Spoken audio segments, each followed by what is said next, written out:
Project గేట్లు ఎత్తి ఇప్పటికే 1,50,000 క్యూసెక్కులు వదిలినారు. సాయంత్రం వరకు అది శ్రీపాద ఎల్లంపల్లి ప్రాజెక్టుకు వరద వస్తుంది. 62,000 క్యూసెక్కుల వరద వస్తే ఈ ప్రభుత్వం గేట్లు ఎత్తి సముద్రంలోకి వదిలేసింది. మీరు చేయాల్సిందేంది? ఆడ కట్నీళ్ళోలే, పెట్టిన పొయ్యోలే, నందిమేడారం, గాయత్రి పంప్ హౌజులు రెడీగా ఉన్నాయి. నందిమేడారంలో కట్కొత్తితే రోజుకు 2 టీఎంసీల నీళ్లు వచ్చి మిడ్మానేరులో పడతాయి. నేను వారం రోజుల క్రితమే ఉత్తమ్ కుమార్ రెడ్డికి లెటర్ రాసిన. అన్నపూర్ణ, రంగనాయక సాగరు, మల్లన్న సాగరు, కొండపోచమ్మ సాగరు, అదేవిధంగా బస్వాపూరు రిజర్వాయర్లన్నీ ఖాళీగా ఉన్నాయి, చెరువులన్నీ ఖాళీగా ఉన్నాయి. నీళ్లను ఒడిసి పట్టండి, వెంటనే మోటార్లు ఆన్ చేయండి అని చెప్పి ప్రభుత్వానికి చెప్పాం. దురదృష్టం, ప్రభుత్వం మోటార్లు ఆన్ చేయలేదు. ఇప్పుడు ఏం చేసిండ్రు? ఎల్లంపల్లి గేట్లు ఎత్తి సముద్రంలోకి నీళ్లు వదిలేరు. ఇది దుర్మార్గం. It's a criminal negligence. Criminal negligence. ఎవడైనా చుక్క చుక్కను ఒడిసి పడతాడు రైతుల కోసం. ఎందుకంటే నీళ్ల విలువ రైతులకు తెలుస్తుంది. ఈ ఉత్తమ్ కుమార్ రెడ్డికి, రేవంత్ రెడ్డికి నీళ్ల విలువ తెలియదు. మీరు వ్యవసాయం చేసిన వాళ్ళు కాదు. కేసీఆర్ గారు కేంద్ర మంత్రి ఉన్నా, ముఖ్యమంత్రి ఉన్నా ఆయన వ్యవసాయం చేసే ఒక రైతు. ఆయన రైతు గనక ప్రతి చుక్కను ఒడిసి పట్టిండు, రైతాంగానికి నీళ్లు అందించిండు. మీరెన్నడూ వ్యవసాయం చేయలే, అందుకే మీకు నీళ్ల విలువ తెలియదు. ఇలా కృష్ణానదిలో నీళ్లు సముద్రం పాలవుతున్నాయి, గోదావరిలో నీళ్లు సముద్రం పాలవుతున్నాయి. గుడ్లప్పగిచ్చి రేవంత్ రెడ్డి, ఉత్తమ్ కుమార్ రెడ్డి చూస్తా ఉన్నారు. మీ యొక్క నేరపూరిత నిర్లక్ష్యం వల్ల ఇలా రాష్ట్ర రైతాంగానికి తీవ్రమైనటువంటి నష్టం జరుగుతూ ఉంది. ఒకవైపు వరదలు ముంచెత్తుతా ఉంటే రాష్ట్రంలో కొన్ని జిల్లాల్లో, కొన్ని ప్రాంతాల్లో ఇప్పటికీ చెరువులు నిండలేదు, ఇప్పటికీ డ్యాములన్నీ ఖాళీగా ఉన్నాయి. గోదావరి పరివాహక ప్రాంతంలో 60% డ్యాములు ఖాళీగా ఉన్నాయి. ఏం చేస్తున్నారు మీరు? ఎవరి కోసం పనిచేస్తున్నారు? బీఆర్ఎస్ పార్టీ మీదనో, కేసీఆర్ మీదనో, హరీష్ రావు మీదనో కోపం ఉంటే ఎందుకు రైతులకు శిక్ష వేస్తున్నారు? మాకు వేయండి శిక్ష, మేము అనుభవిస్తాం.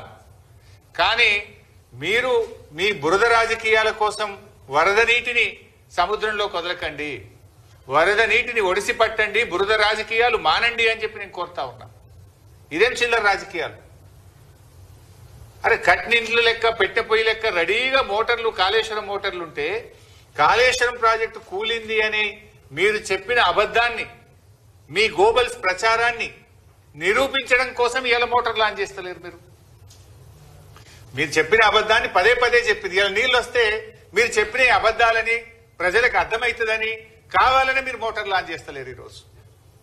అరే ఒకటి నీళ్లు సముద్రం పాలు చేస్తారు. నేను వారం కిందనే చెప్పినా, అరే మంచి ఫోర్కాస్ట్ ఉన్నది, వర్షాలు పడబోతున్నాయి, మోటార్లు ఆన్ చేయండి, నింపండి అని చెప్పిన. ఇక నిజంగా చూడండి, మీరు అన్నపూర్ణ 3.5 టీఎంసీలు, ఆడు ఉన్నది 1 టీఎంసీ. అన్నపూర్ణ రిజర్వాయర్ కెపాసిటీ 3.5 టీఎంసీలు, ఉన్నది 1 టీఎంసీ. రంగనాయక సాగర్ 3 టీఎంసీలు, ఉన్నది 1 టీఎంసీ. మల్లన్న సాగర్ 50 టీఎంసీలు, ఉన్నది 10 టీఎంసీలు. కొండపోచమ్మ సాగర్ 15 టీఎంసీలు, అక్కడ ఉన్నది 4 టీఎంసీలు. బస్వాపూర్ 12 టీఎంసీలు, అక్కడ ఉన్నది 1/2 టీఎంసీ. ఇవన్నీ నింపుకోవచ్చు కదా. యాసంగి పంటకు బ్రహ్మాండంగా నీళ్లు ఇయ్యొచ్చు కదా. ఎందుకు నింపవు నాకు అర్థం కాదు. నీకేం అడ్డం వచ్చింది అని నేను అడుగుతా ఉన్నా. అంటే కాళేశ్వరం కూలింది అన్నాం కదా, నీళ్ళు నింపితే ఎట్లా? కూలిందంటే మరి ఇప్పుడు నీళ్ళు వస్తే జనం దంతరేమో, జనం దృష్టిలో పల్సగైతమేమో అని కేవలం కుట్రతో మీరు ఆపుతా ఉన్నారు. అరే వరదకాలు ఓపెన్ చేయవేందయ్యా నువ్వు? ఇవాళ ఎస్ఆర్ఎస్పి ప్రాజెక్టులో ఆల్రెడీ 61 టీఎంసీలు వచ్చినాయి. దాని సామర్థ్యం 80 టీఎంసీలు. 61 టీఎంసీల నీళ్లు ఆల్రెడీ ఎస్ఆర్ఎస్పీలు వచ్చినాయి. 1,51,000 క్యూసెక్కుల వరద ఎస్ఆర్ఎస్పీకి వస్తుంది. అంటే రోజుకు 15 టీఎంసీల నీళ్లు ఒక్క రోజులో ఎస్ఆర్ఎస్పీ నిండుతుంది. నువ్వు వరద కాలువ ఓపెన్ చేసి మిడ్మానేర్ ను ఎల్ఎండి నింపవా? ఎందుకు వరద కాలువల ద్వారా నీళ్లు వదులుతలేవు? అసలు మంత్రి, నీళ్లకు మంత్రి ఉన్నాడా? ఈ ముఖ్యమంత్రికి సోయి ఉన్నదా? ఎస్ఆర్ఎస్పీ నిండితే మళ్ళీ ఆడ గేట్లు ఎత్తి సముద్రంలోకి వెళ్తావా? ఆడ మిడ్మానేర్లో 30 టీఎంసీల మిడ్మానేర్లో ఆడ ఉన్నది 10 టీఎంసీలే, ఇంక 20 టీఎంసీల నీళ్లు పడతాయి. అరే ఆడ మంచి గేట్ ఎత్తితే గ్రావిటీ ద్వారా కరెంటు ఖర్చు లేకుండా ఫ్రీగా నీళ్ళు వచ్చి మిడ్మానేర్ నిండుతుంది. మిడ్మానేర్ కింద ఎల్ఎండి ఉన్నది. ఇవాళ ఎల్ఎండిలో కూడా 24కు 7 టీఎంసీలే ఉన్నాయి నీళ్లు. 24కు ఎల్ఎండిలో 7 టీఎంసీలు ఉన్నాయి. మిడ్మానేర్లో 30కి 10 ఉన్నాయి. అక్కడ వరద కాలువ గేట్ ఎత్తితే చక్కగా వచ్చి మిడ్మానేర్ నిండుతుంది, ఎల్ఎండి నిండుతుంది. కానీ ఎందుకు నింపుతలేవు? నిద్రపోతున్నావా? ప్రభుత్వం నడపడం చేతనైతలేదా? మోటార్లు వస్తావు, గేట్లు ఎత్తవు, నీళ్లు సముద్రం పాలు చేస్తున్నావు. మిడ్మానేర్ నింపుకుంటే లక్షల ఎకరాల్లో పంట పండదా? ఇప్పుడు నేను చెప్పిన కాళేశ్వరం రిజర్వాయర్లను నింపితే లక్షల ఎకరాల్లో యాసంగి పంట పండదా? ఈసారి కాలం లేట్ అయింది. వానకాలంలో సగం కూడా సాగు కాలేదు. మరి ఈ నీళ్లను ఒడిసి పట్టుకుంటే రేపు యాసంగన్న పూర్తి స్థాయిలో పంట పంటది కదా. నీ ఉద్దేశం ఏంది? ఎందుకు ప్రాజెక్టులు పడావు పెట్టి నీళ్లను సముద్రం పాలు చేస్తున్నావు? What is wrong with you? వెంటనే మేము 2 విషయాలు డిమాండ్ చేస్తున్నాం. తక్షణమే రోజుకు 2 టీఎంసీల నీళ్లు తేవచ్చు ఎల్లంపల్లికి. 7 మోటార్లు ఉన్నాయి ఎల్లంపల్లిలో. 7 మోటార్లు నడిపితే 22,000 క్యూసెక్కుల నీళ్లు మిడ్మానేర్కి వస్తాయి. ఎందుకు 3 మోటార్లే నడుపుతున్నావు?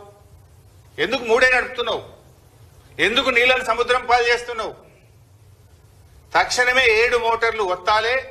2 టీఎంసీల నీళ్లను మిడ్మానేర్కు, మిడ్మానేర్ నుంచి రోజుకు 1 టీఎంసీని అన్నపూర్ణ, రంగనాయక సాగర్, మల్లన్న సాగర్, కొండపోచమ్మ సాగర్, బస్వాపూర్ రిజర్వాయర్లకు తేవాలే. యాసంగి పంటలో లక్షలాది ఎకరాలకు నీళ్లు ఇయ్యాలని చెప్పి మేము కాంగ్రెస్ ప్రభుత్వాన్ని డిమాండ్ చేస్తా ఉన్నాం. ఎస్ఆర్ఎస్పీ వరద కాలువ గేట్లు ఎత్తండి, వరద కాలువ ద్వారా మిడ్మానేర్ నింపండి. మిడ్మానేర్ నుంచి ఉన్న కాళేశ్వరం మోటార్లను ప్రారంభించి అన్ని రిజర్వాయర్లు, చెరువులు, చెక్ డ్యాంలు అన్ని కూడా నింపాలని చెప్పి మేము ప్రభుత్వాన్ని డిమాండ్ చేస్తున్నాం. ఇక్కడ అర్థం చేసుకోవాల్సింది ఏంటంటే, అన్నపూర్ణ అయినా, రంగనాయక సాగర్ అయినా, మల్లన్న సాగర్ అయినా, కొండపోచమ్మ సాగర్